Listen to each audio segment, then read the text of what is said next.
Hey everyone, Rob Berthoff here, and we're in the last of the Bible prophecy. This is part 5, and we're dealing with the 1260 or the 42 months. Now, I'm going to tell you right now, this is a powerful one, and we're going to be dealing with some really tough topics. But let's just dive right into it. So we're going to start with a quick understanding of Daniel chapter 7 and 8. Right. The context is, if we remember, we did this in an earlier area.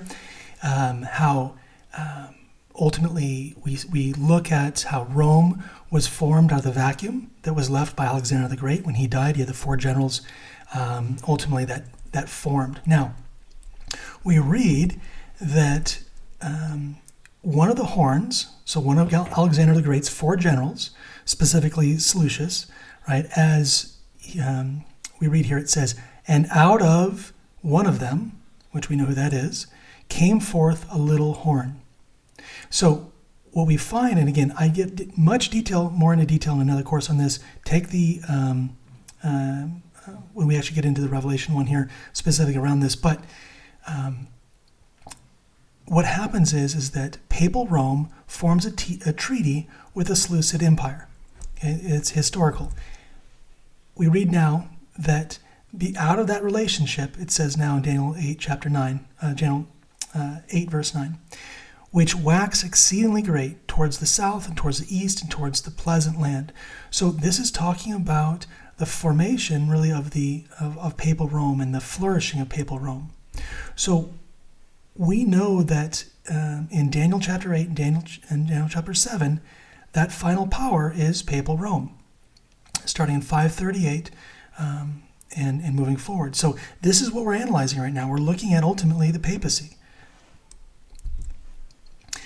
We know that this is it's the same power because in Daniel chapter 7, the little horn plucks out 3 other horns. Historically, we saw how the Catholic emperors defeated the Ostrogoths, the Vandals, and the Heruli, right? Fits the prophecy. The same little horn in Daniel 7 is the power described in Daniel 8. So what we're seeing here is that this little horn comes out of the beast. So that's what we already covered in previous chapters. Now let's look at what this has to say. Starting in verse 10, and it waxed great, even to the host of heaven, and it cast down some of the host, and of the stars to the ground, and stamped on them.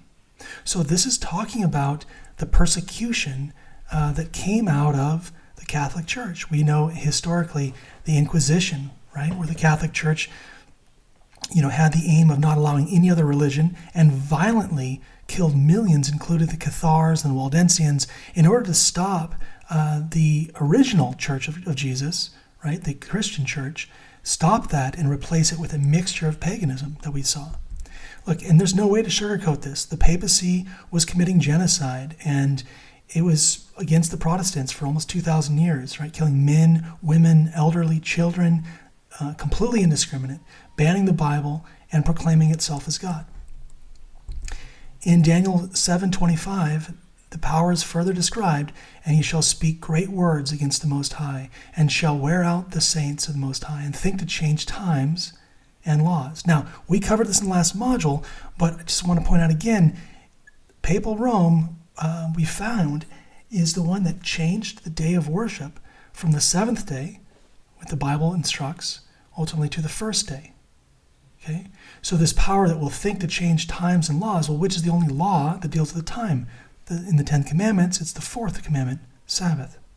So this was predicted by the Bible back in Daniel, 600 years before Christ. We see that Constantine in 321 AD decreed on the venerable day of the sun that essentially a Sunday law, right? That the shops were to close and you're to worship on Sunday. Now, this is undisputed history. This happened during the formation of this merge between papal Rome and pagan Rome and papal Rome. We actually can even read, here's a high-ranking Catholic leader during Constantine's time, Eusebius of Caesarea, that was quoted, Christians should not be idle on the Sabbath, but should do the work on the 7th day instead of honoring the first day of the week, right? So they even had the nerve to call it the Lord's Day. And again, we see this in the Catholic Catechism, clearly acknowledging that they were the ones who would change the day of worship from the seventh day to the first. And you can find the links in all these things. And now this is a change which they clearly admit was not based on scriptural authority. They based this on papal infallibility. And so if you're arguing, actually the Sabbath was changed because of, and there's a whole list of these things. Well, we honor the day that Christ rose. Well, there's no biblical, they're never told to do that, right? So why don't we honor the day that he actually, did the sacrifice? Why aren't we honoring on Friday, right? Or better yet, why don't we honor it on the day that he actually rested in the grave? Like in Jesus' death, he even kept the Sabbath, okay?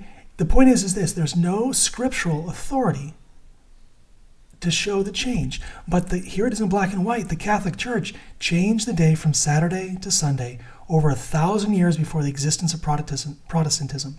You can find this in the Catholic Mirror, September 23, 1894.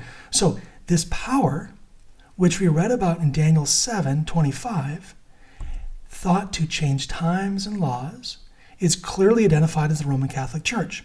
And we read that they would be given power for a time, times, and dividing of time. So that's a little confusing. What does that mean? Time is one Jewish year. So times would be 2 years. Half a time would be half a year. So add that up, 3.5 years.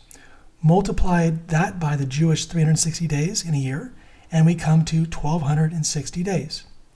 Now, using the 1 day is 1 year principle that we find in Ezekiel 4, Numbers 14, we covered that at the beginning of this course, we'll then come to 1,260 years.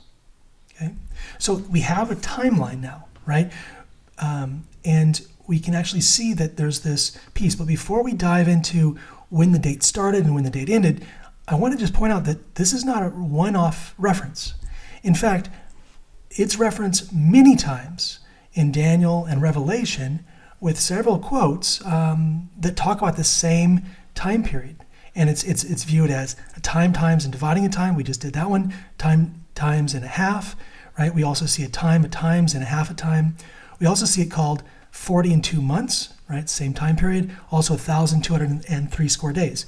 It all adds up to 1,260 years. So let's look at a few other quotes where this time period is mentioned.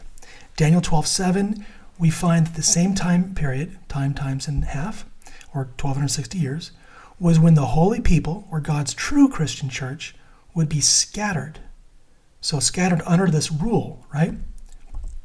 Same time in Revelation now, 12:14, where the true Christian church, who was being persecuted by the Roman Catholic Church, fled into the wilderness for the same time, and half a time. 1,260 years. So what we're looking at again here is it's a time that the papal Rome is persecuting and the true church is in hiding, right? Again, we find this again, Revelation 12:6, that the spiritual Israel fled into the wilderness for the same 1,260 years. Now, when we look at in a spiritual sense, this was the woman, right? The church, which was forced into hiding through a horrific persecution by Satan, the dragon, and his supporters. We can look into researching the Waldensians, right? Also recommend researching into the Albigensians. These are two groups that gave their life in order to preserve the Bible and the true lineage of Christianity. So when we again go back and we're reading in Revelation 11:2 and 3 about this 42 months or 1,203 score days, we find that there's these two witnesses who are clothed in sackcloth during this period. And again, recommend going in my course on Revelation 11. You'll see how we use the Bible to identify exactly who these two witnesses are, and it shows that they're the Old and New Testament. So the Bible was in sackcloth or in mourning. It was darkened during this period of papal rule. We find the 42 months mentioned again in Revelation 3:5, and there was given unto him a mouth speaking great things and blasphemies, and power was given unto him for 42 months. The next verse, and he opened his mouth in blasphemy against God, to blaspheme his name and his tabernacle and them that dwell in heaven. So this is the Pope saying, I am God on earth. This is the Pope saying, I can forgive sins. This is called indulgences, right? We already covered this, but this is something that only God can forgive sins, and the papacy says that they can forgive sins. As well as blasphemy, taking on supreme authority and claiming that they can have no possibility of error. So when they do things like change the Sabbath, it's because they did that through a sign of papal authority. Okay, let's go back to the timeline. So we have this 1260-year period where the papacy is ruling, right? We also read that Satan is given keys, to ultimately, to the bottomless pit, right? That's the earth here. So Lucifer is ruling. The papacy is ruling. Okay, when does this period start? When did the papal Rome start? Again, find this pretty quickly. The transition from pagan Rome to papal Rome was in 538, when Justinian handed over power to the Roman Church and declared himself to be a theologian. Interestingly enough, he even created a decree instituting a persecution of anyone worshiping on the seventh-day Sabbath. Okay, interesting. We're going to find that there's another persecution of the seventh-day Sabbath that's prophesied in the Bible. So this is not something just in the past, although it was, but this is coming back around. So the time period of 1260 years starts in 538 AD. Now, if we do the math, the period ends in 1798. Well, what happened to the papacy then? We read in Revelation 13:3, and I saw one of his heads, the head of a dragon, was wounded to death. Now, this refers to 1798, when Napoleon's war chief, General Berthier, entered into the Vatican and took the Pope Pius VI prisoner, who died on the journey back. It says that this dealt a major blow to the Vatican's political party, but it doesn't stop there. I want to just kind of point out here that this is all kind of fitting in. So we see how the 70 weeks and the 42 months all fit together inside of the 2300 days. So all this is happening before the cleansing of the sanctuary. We're going to get back to that later. You can go and take those previous courses if you haven't already. But let's get back to this. So there's this deadly wound on the papacy, right? But we read in Revelation 3:3 that the deadly wound was healed, and all that worshiped the dragon gave power to the beast. So this is kind of crazy, right? The papacy is back in power. It was the deadly wound was healed. All of the, we can kind of see how all of the kings of the earth are bowing to the Pope. This is scary Bible prophecy. And what's scarier is that the papacy has completely neutralized the Protestant Reformation. But the Bible predicted this, right? And I won't cover this in this video, but I recommend going to my video on Revelation 13. You'll see how the Bible prophesied that a new beast would come out, which is America. And it would exercise all the power of the first beast, causing all to worship the first beast. This is telling us that the Protestantism will hand its power to the papacy. And the United States will make an image to the beast by legislating various practices. It will pass laws requiring the worship and forcing people to either obey them or face death. This action is a copy or image of the state form of government of worship, right? The papacy put out before, right? And we read here in Revelation, and he had power, and anyone that would not worship the beast would be killed. So there is going to be a time period which is based around the law of God, which is based around all 10 commandments, one of those being the fourth commandment on worshiping on the seventh-day Sabbath or worshiping on the first. And that choice will ultimately, if you want to choose God's way, the papacy will try to reinstate the same death decree that they did in 538. Okay? He causes all to receive a mark in their foreheads or in their right hands. Okay? We see here that that no man may buy or sell unless he receives the mark of the beast, the member of his name. Now, this is not some sort of, it's not It's not an implant like a vaccination or a microchip. This is a choice. And I cover this in a course that we'll get to in a second. But this is the choice of who do you worship? Do you follow after tradition of man, or do you follow after what God commanded? And again, a little prelude is that Revelation 13:7 says, "Here is wisdom, that he hath understanding, count the number of the beast." It's a number of a man. This man, 666, we're told we can actually find in his inscription. Turns out to be the Pope. So I'm going to show you this in much more detail because I don't want to spoil it for you here. Go to the course on Final Warning, super heavy stuff. I think you're going to find it fascinating. I do. And ultimately, I just want to point this out.